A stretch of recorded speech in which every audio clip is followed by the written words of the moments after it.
शांताकारं भुजगशयनं पद्मनाभं सुरेशं विश्वाधारं गगनसदृशं मेघवर्णं शुभांगं लक्ष्मीकान्तं कमलनयनं योगभिर्ध्यानगम्यं वंदे विष्णुं भवभयहरं सर्वलोकैकनाथं सर्वलोकैकनाथं।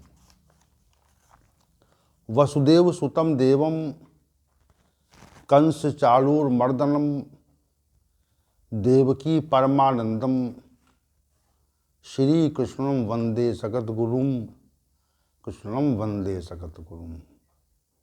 कृष्णाय वासुदेवाय हरे परमात्मने प्रणतक्लेशनाशाय गोविंदाय नमो नमः गोविंदाय नमो नमः।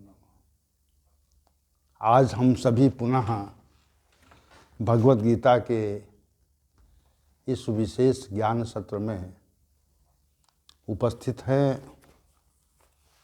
और सभी की गरिमामयी उपस्थिति हम सभी को प्रसन्न करती है। हमारा मन प्रफुल्लित हो जाता है। हमें संसार में जो कुछ भी प्राप्त है वह कहीं न कहीं से हमें प्राप्त होता है, किसी रूप में हो वो, चाहे वो धन के रूप में हो, संपदा के रूप में हो, व्यक्ति के रूप में हो, स्नेह के रूप में, अनुराग के रूप में हो, पद के रूप में हो, विषयों के रूप में हो, किसी भी रूप में हो, प्रतिष्ठा के रूप में हो, ऐश्वर्य के रूप में हो, जो कुछ भी प्राप्त होता है वह हमारे प्रारब्ध के अनुसार ही मिलता है। कर्म जब फलित होने लगते हैं, हमारे कर्म जब परिणाम देने को उत्सुक होते हैं, परिणाम का जो प्रकटीकरण है वह जब होने लगता है, तो जो प्रकटीकरण हुआ और जो परिणाम प्रकट हो रहा है, जो प्रत्यक्ष प्रतीत हो रहा है, उसको हम प्रारब्ध मानते हैं कि ऐसा प्रारब्ध है। पहले से ऐसा, पहले के जो कर्म हैं वह अब फल दे रहे हैं। जैसे कोई वृक्ष लगाया जाता है तो वो एक समय के अनुसार फल देता है वो, और पहले फल कच्चा रहता है और फिर वह फलित हो जाता है, फलता है। तो उसी प्रकार हमारे जो कर्म है वह समय के साथ परिणाम देते हैं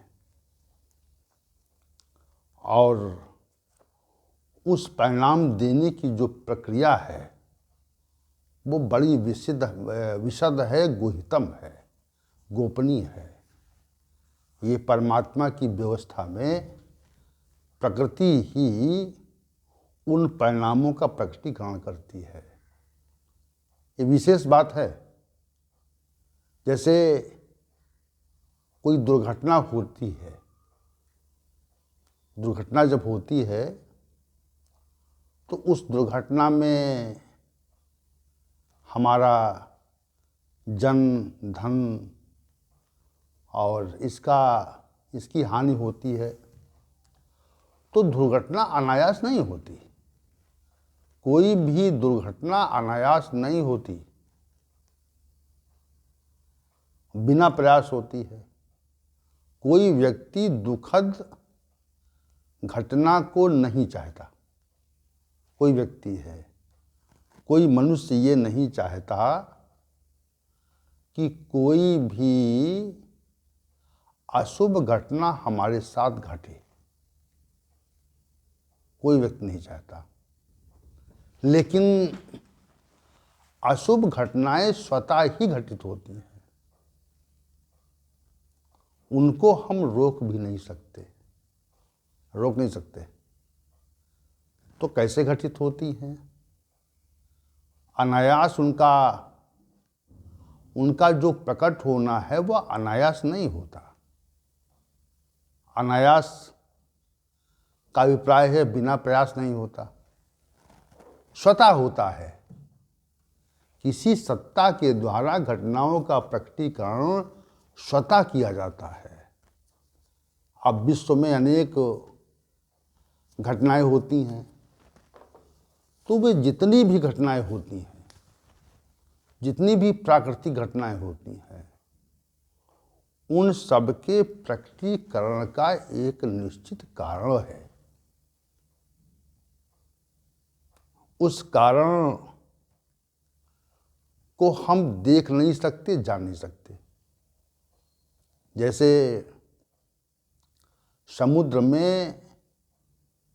समुद्र से कोई तूफान उठा और उठ करके उसने पृथ्वी के बड़े क्षेत्र पर बहुत तबाही मचा दी, लाखों व्यक्ति बेघर हो गए, और बेघर होने के पश्चात हजारों व्यक्ति मर गए। तो ये जो घटना है, ये जो समुद्र में भूचाल का उठना है या ऐसी तीव्र वेग से आंधी पानी का प्रकट हो जाना है, ये अनायास नहीं होता। ये किसी सत्ता के द्वारा इसका प्रकटीकरण कराया जाता है। बड़ी बड़ी घटनाएं होती हैं, तो किसी सत्ता के द्वारा इसके संयोग का उपार्जन होता है। अब चूंकि हमारी दृष्टि में तो वो है नहीं, कैसे होता है, क्या विधि है, तो इसी को हम लोग समझते हैं कि ये प्राकृतिक आपदाएं हैं, लेकिन वो किसी कारण से होती हैं। उनके पीछे मूल कारण जो है वह शास्त्र के प्रतिकूल आचरण ही है, अन्य कुछ नहीं है। वैसे ही हमको जो धन प्राप्त होता है वह भी किसी कारण से होता है, बिना कारण नहीं होता है। आइए चलते हैं आज के सत्र की ओर, सत्र के विषय की ओर। चूँकि ये भूमिका थी सत्र के विषय को विशेष रूप से व्याख्यापित करने के लिए, तो अब यहाँ पर श्री भगवान ने कहा कि आसुरी स्वभाव के मनुष्य, इस 13वें श्लोक के उत्तरार्ध भाग में कहा, इदम अस्ति इदम अपि में भविष्यति पुनः धनम। ये धन मेरे पास, इतना धन है, और फिर पुनः अपि इदम भविष्यति, और इतना अधिक और हो जाएगा। ये जो विचार है, ये विचार आसुरी स्वभाव के मनुष्यों में विशेष रूप से रहता है। रहता तो सामान्य पुरुषों के अंदर भी है, लेकिन दैवी जो आसुरी स्वभाव के मनुष्य हैं उनमें ये विशेष विचार रहता है। क्या रहता है? कि मैं इस मनोरथ को प्राप्त कर लूँगा, यानी मेरी आकांक्षा पूरी हो जाएगी, और मेरे पास इतना धन हो चुका है और भविष्य में इतना अधिक हो जाएगा। ये जो भाव है, ये भाव आसुरी स्वभाव के मनुष्यों में प्रबल रहता है। क्या रहता है? प्रबल रहता है। तो इस प्रबल भाव पर आज का सत्र हम आरंभ करते हैं।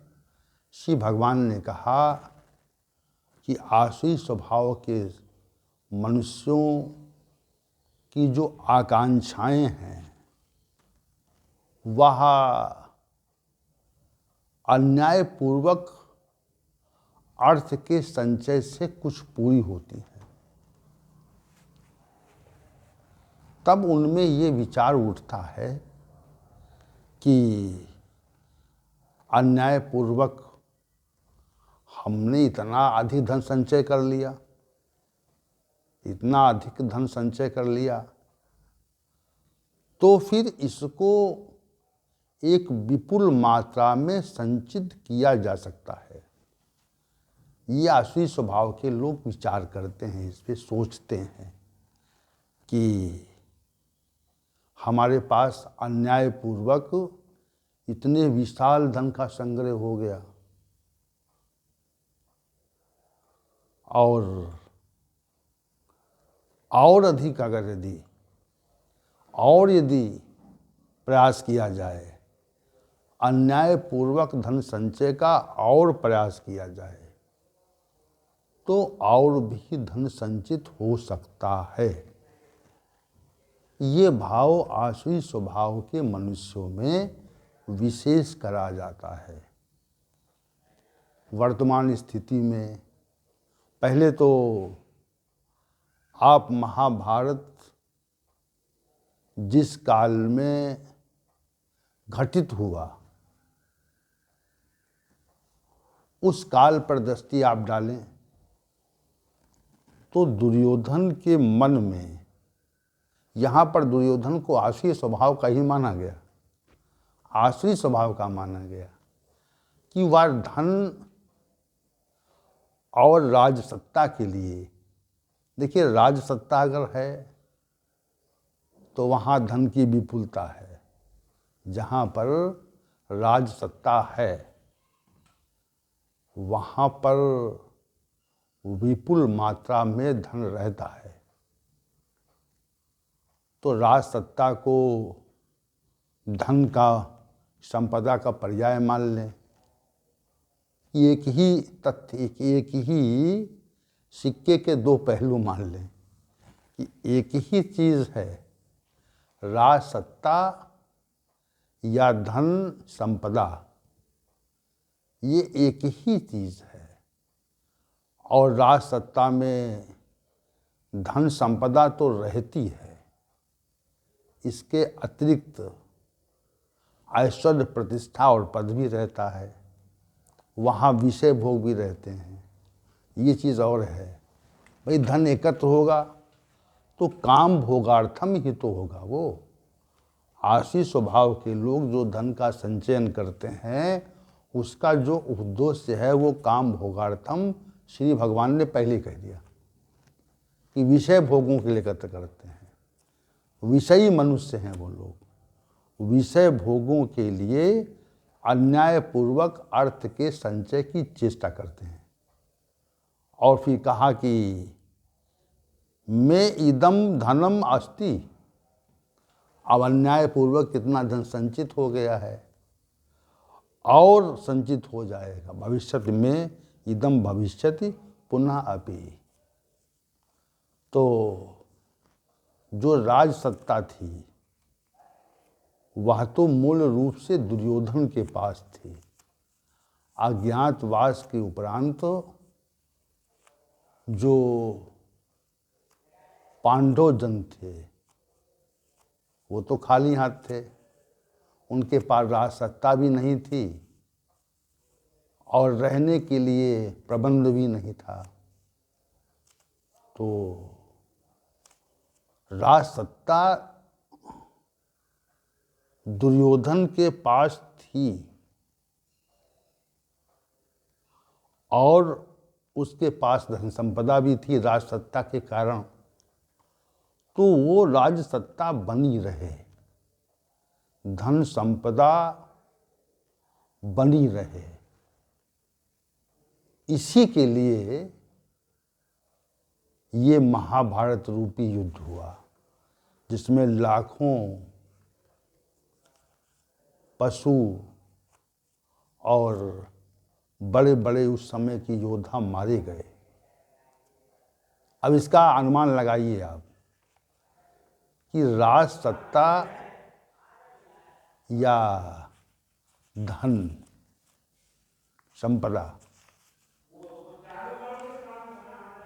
कितनी अनिवार्य वस्तु है। राज सत्ता और धन जो पर्याय है, धन संपदा उसका पर्याय है ना। जहाँ राज सत्ता है वहाँ धन संपदा है, जहाँ राज सत्ता नहीं वहाँ धन संपदा कहाँ है।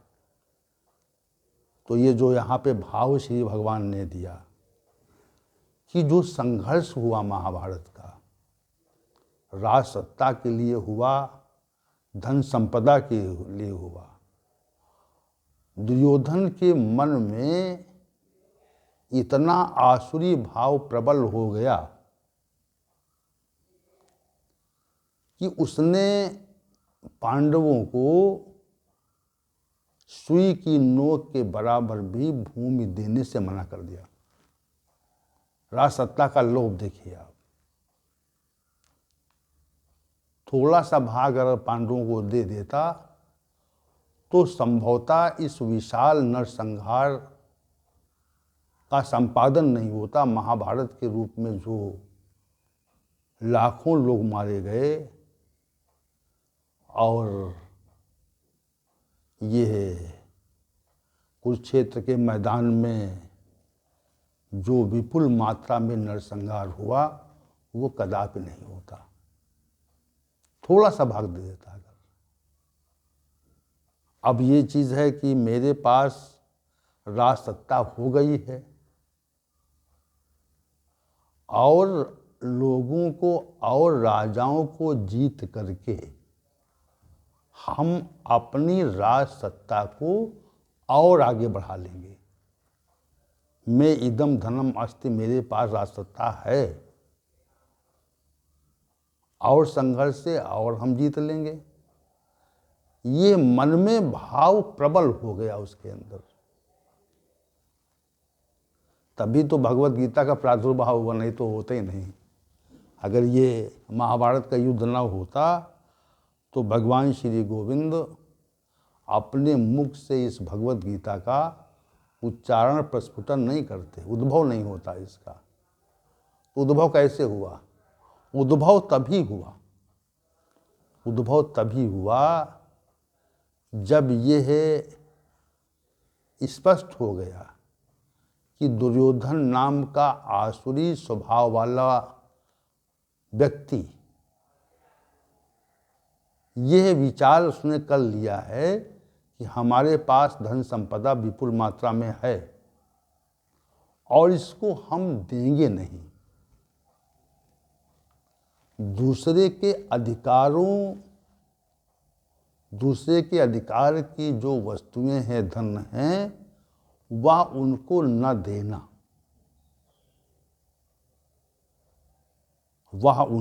देना, इसी को हम आसुरी स्वभाव के व्यक्तियों का स्वभाव मानते हैं। आसुरी संपदा के व्यक्तियों का विशेष स्वभाव मानते हैं कि हमारे पास जो धन है वो किसी को नहीं देंगे, स्वयं रखेंगे, हम उसका उपभोग स्वयं करेंगे। ये श्री भगवान ने यहाँ स्पष्ट किया है। तो ये महाभारत काल की जो स्थिति है वह हमने आपके सामने प्रकट की इस श्लोक के उत्तरार्ध भाग की व्याख्या में। अब वर्तमान समय में आइए आप। वर्तमान समय में यदि अन्यायपूर्वक धन का संचयन हो गया है, अगर अन्यायपूर्वक धन का संचयन अगर हो गया है, तो अन्यायपूर्वक धन संचित कर लिया गया है, तो ये विचार बहुत प्रबल हो जाता है कि मेरे पास बहुत अधिक मात्रा में धन हो गया है। जैसा कि वर्तमान में आप देख भी रहे हैं, कुछ आसुरी स्वभाव के विशिष्ट लोग इस समय भी बहुत अधिक मात्रा में धन का अवैधानिक रूप से संचय कर लेते हैं, और उसका परिणाम भी आप देख रहे हैं। जो अवैधानिक रूप से धन का संचय हुआ, उसका समय के साथ विनाश भी हो गया। वह राज सत्ता के द्वारा छीन लिया जाता है और उसको अवैधानिक घोषित कर दिया जाता है। ये समझिए आप, राज सत्ता के द्वारा उस अवैधानिक धन का अपहरण कर लिया जाता है। तो ये विशेष बात है। मन में तो ये भाव प्रबल होता रहता है कि मेरे पास इतनी अधिक धन संपदा है। ये भाव आसुरी स्वभाव में प्रबल होता है, क्योंकि उन्होंने अन्यायपूर्वक धन का संचय कर लिया है। अन्यायपूर्वक धन संचित हो गया तो फिर उसका उपभोग हम विषय भोगों के लिए करते हैं, अपनी सत्ता की स्थापना के लिए करते हैं। यहाँ पर संसार में भी दो प्रकार की सत्ताएं उपस्थित होती हैं। एक तो वास्तविक राज सत्ता है और दूसरी उन व्यक्तियों की सत्ता है जिन लोगों ने अन्यायपूर्वक धन संपदा का एकत्रीकरण किया है और अधिक एकत्र करने के प्रयास में निरंतर वो लोग लगे हुए हैं। ऐसी लोगों की भी एक संपदा है, ऐसी लोगों की भी एक सत्ता है जो वास्तविक रूप से प्रकट रहती है, दिखती है। वह दिखती है, प्रतीत होती है। अवैधानिक रूप से जो सत्ता धन का संचयन कर लेती है, वह प्रकट रहती है, दिखती है। उसका प्रभाव समाज पर दिखता है। समाज के लोग उससे भयभीत रहते हैं, क्योंकि उसने अन्यायपूर्वक धन का संचयन कर लिया है। इसलिए वो सत्ता प्रतीत होती है, दिखती है। तो श्री भगवान का जो यहाँ पर कथन है, वह यही कथन है कि आसुरी स्वभाव के मनुष्य ये विचार करते हैं कि मेरा जो मनोरथ पहले मेरे द्वारा किया गया था, वह मनोरथ अब पूरा हो गया और मेरे पास में इदम धनम, मेरे पास इतनी अधिक मात्रा में धन भी हो गया, मनोरथ पूरा हो गया, धन भी हो गया और भविष्य में और बढ़ेगा। ये विकसित होगा, कम नहीं होगा। यानी उस अन्यायी व्यक्ति का, उस आसुरी स्वभाव के मनुष्य का अत्याचार नित्य बढ़ता जाता है। ये विशेष बात है। कोई अन्यायी व्यक्ति है तो वो अपने अत्याचार को कम नहीं करता, वह समाज के अन्य क्षेत्रों तक उसे फैलाना चाहता है। वो ये विचार करता है कि हमारी जो अनैतिक सत्ता है वो बहुत दूर तक पहुंच जाए। वर्तमान समय में विश्व में क्या हो रहा है? वर्तमान समय में विश्व में यही हो रहा है कि अन्यायपूर्वक धन का उपार्जन और अपनी अनैतिक सत्ता का विस्तार दूसरों की नैतिक सत्ता का दमन करके किया जाए। आज के विश्व पटल पे यही हो रहा है।